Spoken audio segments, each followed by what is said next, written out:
सत्य आणि ज्ञानाचा प्रवाह, समाज आणि भक्तीचा निर्वाण, समर्थ लेखणी, समर्थ लेखणी. नमस्कार, मी संध्या केळकर. आजच्या ठळक बातम्यांमध्ये तुमचं स्वागत आहे.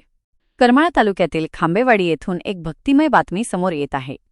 संत सद्गुरू बाळूमामांच्या जयघोषाने संपूर्ण परिसर कसा दुमदुमून गेला होता, याचा आढावा आपण या बातमीतून घेणार आहोत.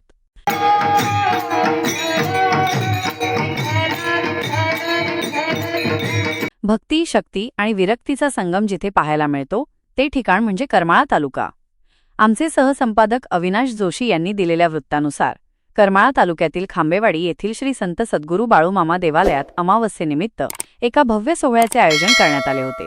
टाळ मृदंगाचा गजर आणि बाळूमामाच्या नावानं चांगभलच्या जयघोषाने संपूर्ण खांबेवाडी परिसर भक्तिरसात न्हाऊन निघाला होता. या मंगलमयी प्रसंगी सुप्रसिद्ध ह.भ.प. विनोदाचार्य सोमनाथ महाराज राऊत यांचे हरिकीर्तन संपन्न झाले. महाराजांनी आपल्या खास विनोदी शैलीतून भक्तांना अध्यात्माचे डोस पाजले. जीवनाचे सार सांगतानाच बाळूमामांच्या शिकवणीचा प्रसार त्यांनी अतिशय सोप्या भाषेत केला. माणुसकी हाच खरा धर्म हा संदेश त्यांनी उपस्थितांच्या मनावर बिंबवला. महाराजांच्या वाणीने उपस्थित भाविक मंत्रमुग्ध झाले होते.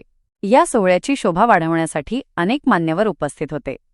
यामध्ये प्रामुख्याने ह.भ.प. गायन कोकिळा, रामायणाचार्य युवा कीर्तनकार ज्ञानेश्वरी दिदी सुपनवर, ह.भ.प. अण्णासाहेब सुपनवर आणि ह.भ.प. ॲडव्होकेट शशिकांत नरोटे यांच्या उपस्थितीने कार्यक्रमाला एक वेगळीच उंची लाभली. युवकांपासून वृद्धांपर्यंत सर्वांनीच या कीर्तनाचा लाभ घेतला. कीर्तनाच्या सांगतेनंतर बाळूमामांची अत्यंत भावपूर्ण महाआरती करण्यात आली. यावेळी संपूर्ण मंदिर परिसर दिव्यांच्या प्रकाशाने आणि भक्तांच्या श्रद्धेने उजळून निघाला होता. महाआरतीनंतर पंचक्रोशीतील हजारो भाविकांसाठी महाप्रसादाचे आयोजन करण्यात आले होते. विशेष म्हणजे हा महाप्रसाद दत्तात्रय सुपनवर यांच्या वतीने देण्यात आला. रांगेत शिस्तबद्ध पद्धतीने उभे राहून हजारो भाविकांनी या महाप्रसादाचा लाभ घेतला. भक्तीचा हा ओघ रात्री उशिरापर्यंत सुरूच होता. कार्यक्रमाच्या शेवटी ह.भ.प. धनंजय शेळके महाराज यांनी उपस्थित सर्व भाविकांचे, अतिथींचे आणि ग्रामस्थांचे आभार मानले. सर्वांच्या सहकार्यामुळेच हा सोहळा निर्विघ्नपणे पार पडल्याचे त्यांनी यावेळी नमूद केले. खांबेवाडीतील हा सोहळा म्हणजे ग्रामीण भागातील श्रद्धा आणि एकतेचे एक जिवंत उदाहरणच ठरलं आहे. तुर्तास न्यूज बुलेटिनमध्ये वेळ झाली आहे इथेच थांबण्याची. ताज्या घडामोडींसाठी पाहत रहा आमचे न्यूज चॅनल. सहसंपादक अविनाश जोशी यांच्यासह मी संध्या केळकर. धन्यवाद.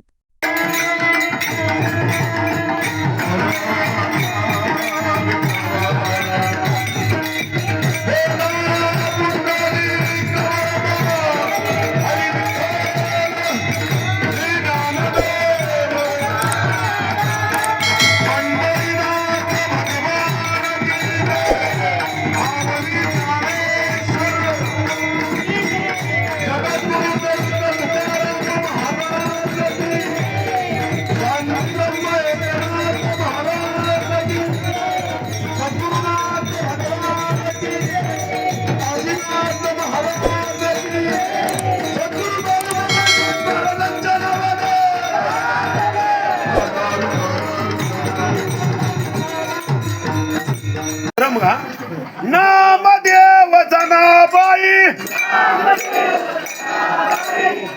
जरा मोठे त्यांना तरी काय म्हणायचंय. 1,500 तुम्हालाच आहे. कागदपत्र गोळा करायची.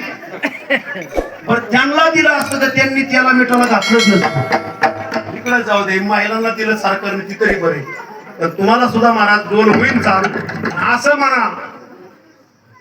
गंजबिंज पेटले, एखाद्याचं घर पेटलं म्हणतं का माझं घर पेटलंय. महाराज तुझं घर कीर्तन पण घर पेटलंय तिकडे पेटलंय म्हणे.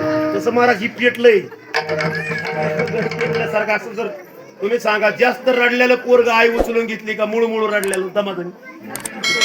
जास्त जर रडलं ती म्हणे काम तिकडे लांब पोरग भारत पदाने घेतलं का नाही.